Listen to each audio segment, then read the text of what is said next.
Hello and welcome. My name is Zaffar Iqbal, and you are watching the Mojo Story. Prime Minister Modi, in his first and strong response to 50% tariffs that have been imposed by Trump on India, said that India will never compromise on the interests of its farmers, fishermen, and livestock holders, even if he has to pay a huge price for this.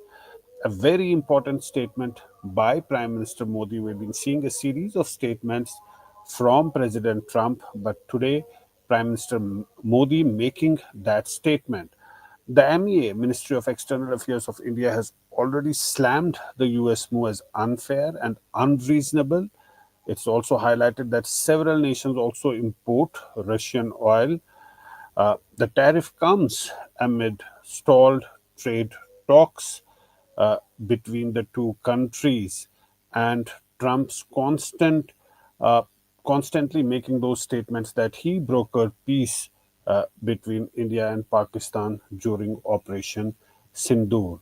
Uh, to discuss more on this, we are today joined by Abhijit Iyer Mitra, Senior Fellow IPC CS. Welcome to Mojo Story, Abhijit.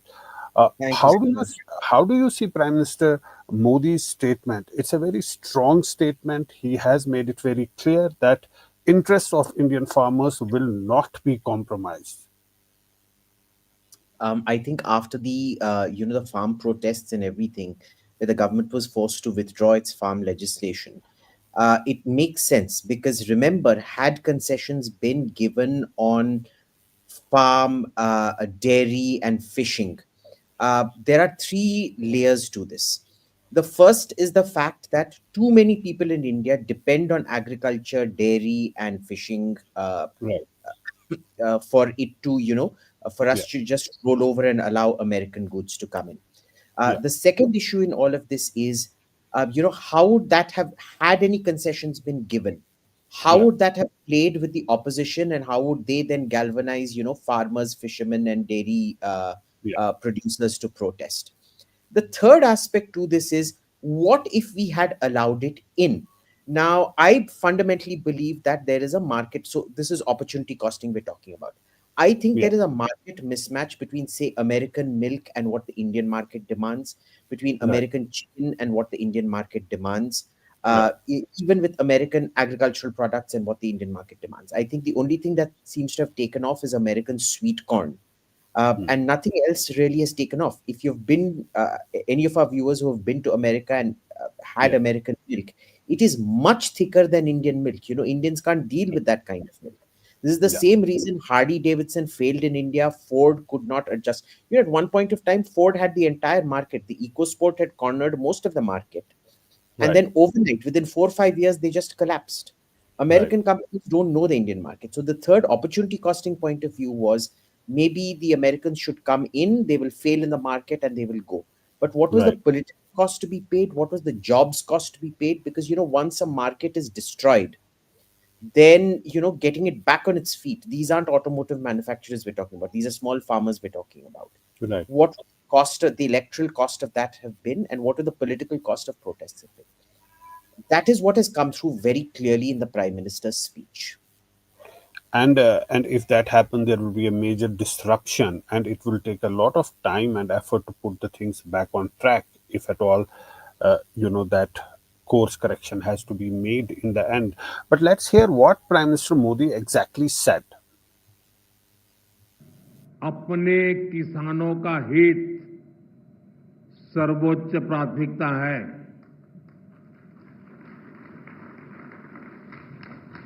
Bharat अपने किसानों के, पशुपालकों के और मछुआरे भाई बहनों के हितों के साथ कभी भी समझौता नहीं करेगा।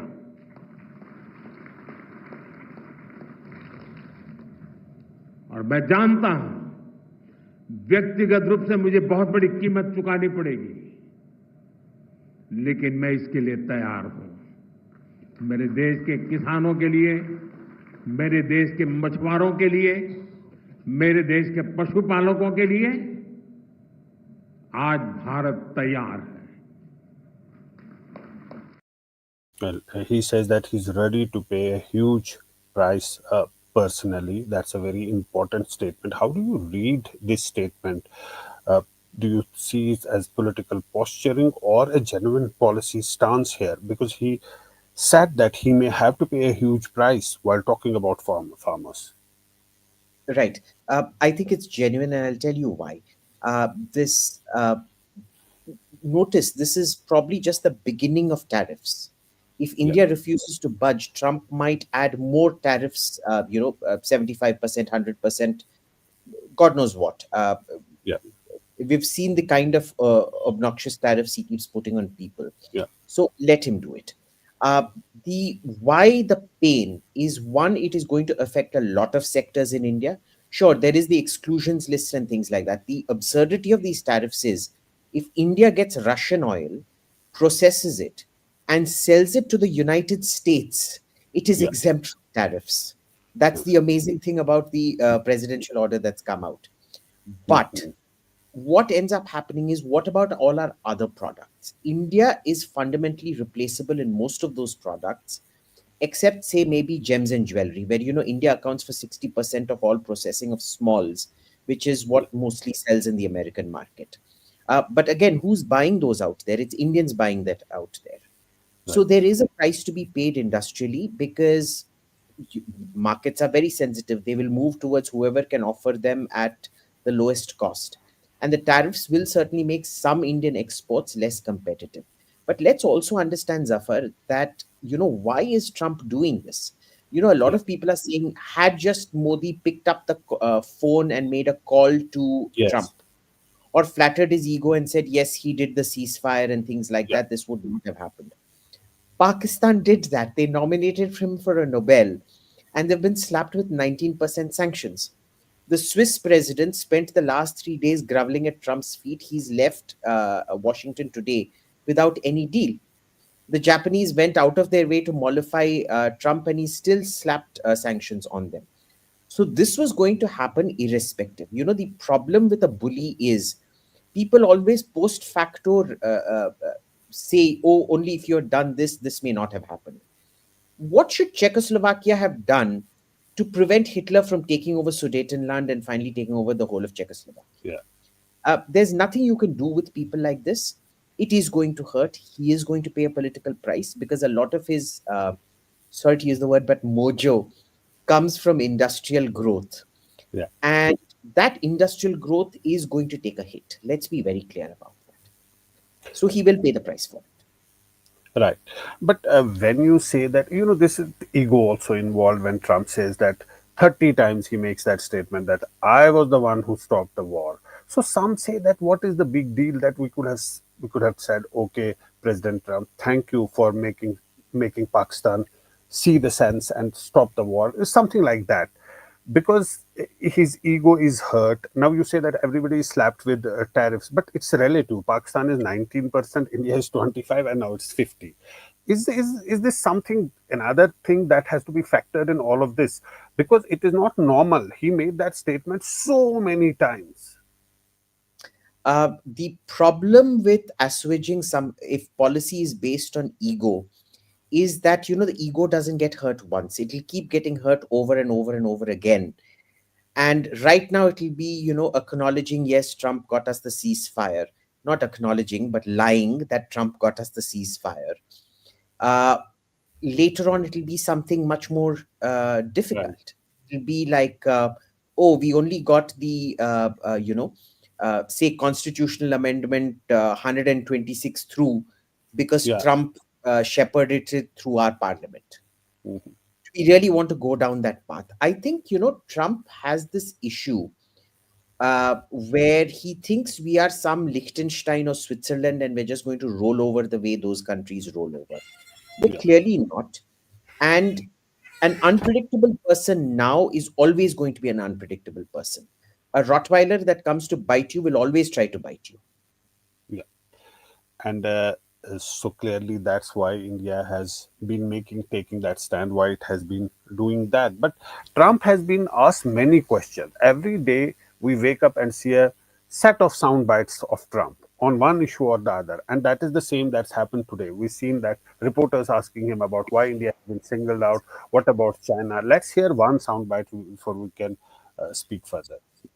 Let me go, please. Indian officials have said that there are other countries that are buying Russian oil. It's okay. Like China, for instance, It's buys okay. more. Yeah. Why are you singling India out for these additional sanctions? It's only been 8 hours, so let's see what happens over the More next. secondary sanctions You're going very to see a lot soon. more. So this is a taste of You're what's going to to see a come. lot more. You're Mr. going to see so much You heard the secondary sanctions. Yes, ma'am. Sorry. You heard it. It's very difficult to exactly analyze what he's saying and what he's going to do. It's not very clear. The question was asked to him, and he gave an answer which only he could perhaps understand what he meant by saying all of that. But do you think that's unfairly targeting India? Is strategic or it's tactical? Why I'm saying, because India-US relationship has built over time. There's so much energy, effort, and time that has got involved and utilized in building that relationship and taking it to where it is today. Now, some would say that it's just a tactical move by Trump, but it may not actually be tactical. It may be strategic because things are interconnected. Um, from what I've been able to see of Trump over the last 8 to 10 years, he's a tactician who has a great faith in his strategic abilities. And he's made a tactical move, which is turning out to be a major strategic blunder because the trust now is lost. We're never Yeah. going to trust this man again. We're not really going to work with him again. I think we need to be very clear about that. I don't think Modi can politically afford Yeah. to be seen shaking hands with him or hugging him on a stage Yeah. anymore. Yeah. So that is over. What is the effect it's having on the Indian electorate in America, which swung very significantly, at least amongst males, to his side? I don't think he's gauged that either. He's playing like a man who's on his final term and has nothing to lose. Because what is going on out here is he's going to increase inflationary pressure in America. It's actually, Zaffar, if you look at it, it's smart from the American point of view. It is strategic from domestic American politics and economic side because he delivered a budget that did not balance the budget as he claimed he would. In fact, it is a significant deficit budget. Now, how do you pay off debt? Today, American debt is at 130% of GDP. Uh, Now, you know, and I know that that's not how debt and Yeah. GDP works. But technically, if you remove debt from GDP, it means America is poorer per capita than India is. Right. I'm being facetious, but Yeah. I mean, you know where I'm getting. Yeah. Yeah. The only way you get rid of a debt that you can't pay off is through severe inflationary pressure. Right. Now, could have raised revenues by maintaining taxes? No, he had to give his voter base a tax reduction, Yeah. uh, and now he has to make it up somehow. Right. So, to use that Hindi phrase, "Hamari bari aane hi wali thi." There was no way we could have avoided it. It had to happen. It has now happened. Right. The prices will keep going up in America significantly so that the value of the debt reduces and can be paid off easily. But what are the options for India? Some say that let us pass some time. Trump is there for 2 3 years. This is his final term. Somehow let us pass this time. Is that even possible? Because he seems to be in a hurry. See, we don't have to adjust our timelines to his timelines, right? The best way, I think what Trump requires, what he wants, is some kind of a reaction attacking him. So he Right. can claim how strong he's been. Notice we have not attacked him. There is something we can do. We can put a 500% tariff on foreign branded real estate, Yeah. which would be the Trump Tower in Gurgaon, the Trump Tower in Bombay, and the other upcoming Trump towers here and there. That would be a nice sting in the tail for us to do. But other than that, I don't believe we should be doing anything because ultimately, remember, there's no money coming out of our pockets, Zaffar. If I'm selling biryani for 100 rupees and the government puts a tariff on biryani, I'm not the one that's reducing my cost to 50 rupees. You're the Right. one who's buying my biryani that'll have to pay 150 rupees for my biryani now. Yeah. So this is actually Americans now have to pay 50% more on any Indian good that is not in the exclusions list that they want to buy. Right. And also, there's this Russia angle. Many people say that Trump is, in fact, targeting Russia more than it is targeting India through this, we're making a big issue out of the oil that India is buying from Russia. It is not an illegal thing that India is doing. There's already a cap that has been put there. So India is doing it in the legal realm. But on the other hand, his own uh, official is in Russia at the moment when India's NSA is there. So it is not so simple as it looks like. So it's exactly right. It's there are many layers to this. Yeah. He is putting pressure on Russia, of course, and mind you, he's putting pressure on Russia after humiliating and kicking Zelensky out of the White House just 2 months back, Right. and saying all kinds of nasty things about Zelensky. So this is the other problem with him. He's totally unpredictable, and you Yeah. can never say what was the exact stimulus for any exact move at any given point of time. But also remember, he is desperate for peace out there. He believes. Now, I can honestly tell you from what I know of Norway, uh, and my Norwegian friends, he can get a peace deal between South and North Korea, between, I don't know, China and Taiwan. He's still not going to get the Nobel Prize. The Norwegians have this, slightly lefto-liberal kind of worldview, and Trump represents the absolute worst of everything. And these are Norwegian so-called intellectuals who aren't concerned about international politics and things like that. They go by their own belief systems. Yeah. Whether they're misguided or not is a Yeah. different matter. Yeah. So he's not going to get it, but he thinks he's going to get it. And he doesn't want a peace in Ukraine. Let's be clear. He wants the Nobel Prize, and he wants the credit for it. Yes. The worst thing you can do right now is to give him PR, is to give him a call as a supplicant, uh, starve him of oxygen. That's the best thing to do. At this point, when he lacks dignity, we need to maintain our dignity. Right. And I was reading some report or watching some news story on some channel that he claims or his government claims that he's stopping one war in 1 month. That is the speed. That is Trump's speed. That he's stopping one war in 1 month. So that is how I don't know how he's calculated that. But he only says that nobody is giving him any credit. Nobody is giving. He's stopping so many wars that nobody is giving any credit. I mean, how pathetic is that? That's that really sums him up. But let me also say this: this guy, for all his negatives, is still much better for India than Kamala, Biden, and people like that were. I think people have, Indians have a very short memory. They've forgotten what Pramila Jayapal, Ilhan Omar, Kamala Yeah. Harris virtually, validated the Pakistani position on Kashmir. People have tend to forgotten that. So even at, forget 50% tariff, even at 100% tariff, Trump, for all his faults, is still better for India than the Democrats were, and the Democrats are, unfortunately, in the direction, if Zoran Mamdani is the direction that they Yeah. want to go towards. But also, we seeing him specifically targeting India. Why isn't he doing it about China, say other countries? He's not so harsh on them. It's typically harsh on India. Do you think there's also a problem in India's reach out? The way that there's some problem somewhere. Perhaps the Indian embassy is not being so active there, making contact, putting across their message. Do you think there's a lack of communication? That is also one of the problems that it has reached to this point. It cannot be just normal. The way that he's specifically targeting India on every single day, it is not. He doesn't do it with other countries. Well, he does it with a lot of other countries. I thought we saw Ukraine being very openly bullied. He's bullied a lot of countries very publicly. Even a month, 2 months back, remember, he did impose a 50% tariff on China, which is still operational at the moment, by the way. And Right. China has not buckled. He accompanied it with very hostile statements against China. Is there some fault on our side? See, the issue is with Trump. It's very hard to say.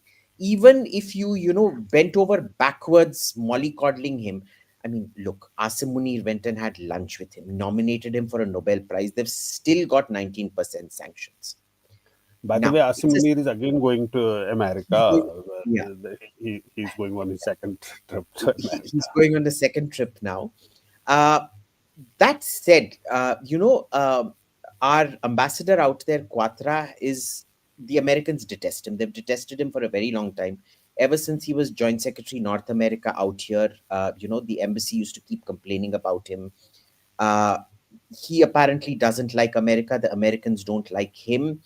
And what people in DC tells me is he does not engage, he does not talk, he does not meet people, he does not even make all the necessary calls, the functional calls required.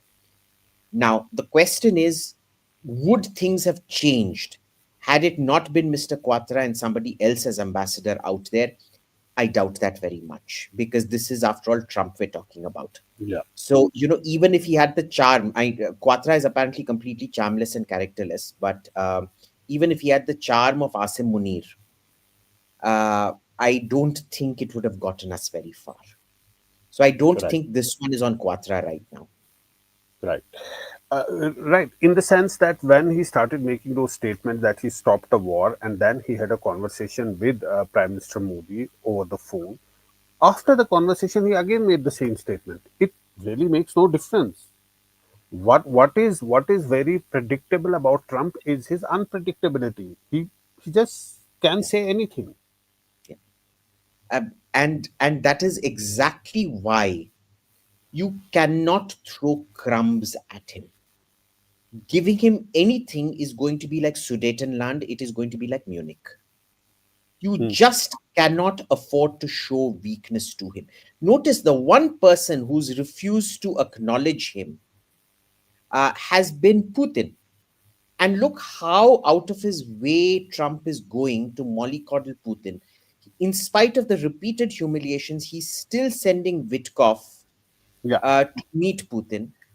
He has announced that next week he is most probably going to meet Putin himself. Hmm.